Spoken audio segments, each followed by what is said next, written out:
द्वापर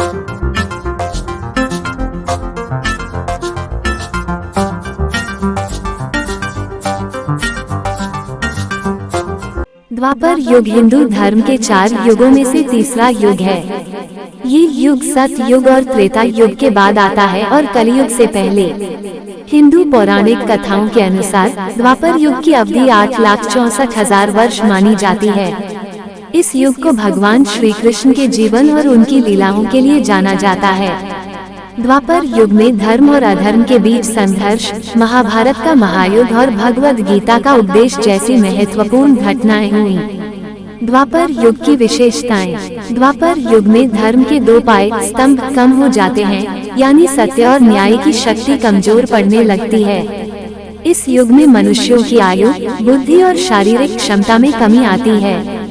इस युग में लोग धर्म के प्रति उदासीन होने लगते हैं और अधर्म बढ़ता है। फिर भी इस युग में धर्म की रक्षा के लिए भगवान विष्णु ने श्री कृष्ण के रूप में अवतार लिया।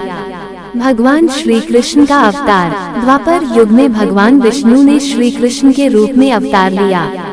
उनका जन्म मथुरा के कारागार में हुआ था। उनके मामा कंस ने उन्हें मारने का प्रयास किया, लेकिन श्री कृष्ण ने अपनी दिव्य शक्तियों से सभी बाधाओं को पार किया।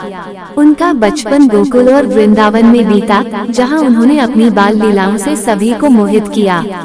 उन्होंने राक्षसों का वध किया और गोपियों के साथ रासलीला की। महाभारत का युद्ध। द्वापर युग की सबसे महत्वपूर्ण घटना महाभारत का युद्ध था। ये युद्ध कौरवों और पांडवों के बीच हुआ था। इस युद्ध में भगवान श्री कृष्ण ने अर्जुन के सारथी की भूमिका निभाई और उन्हें भगवद गीता का उपदेश दिया। गीता में कर्म, धर्म, मोक्ष और जीवन के उद्देश्य के बारे में गहन ज्ञान दिया गया है। महाभारत का युद्ध धर्म की स्थापना और अधर्म के विनाश के लिए हुआ था। द्वापर युग का अंत। द्वापर युग का अंत भगवान श्री कृष्ण के देह त्याग के साथ हुआ। उनके जाने के बाद कलियुग का आरंभ हुआ। द्वापर युग में धर्म और अधर्म के बीच संतुलन बिगड़ गया था और कलियुग में अधर्म पूरी तरह से हावी हो गया। निष्कर्ष। द्वापर युग हिंदू धर्म और संस्कृति के लिए अत्यंत महत्वपूर्ण है। इस युग में भगवान श्री कृष्ण की लीलाओं, महाभारत के युद्ध और भगवद गीता के उपदेश ने मानव जीवन को गहराई से प्रभावित किया।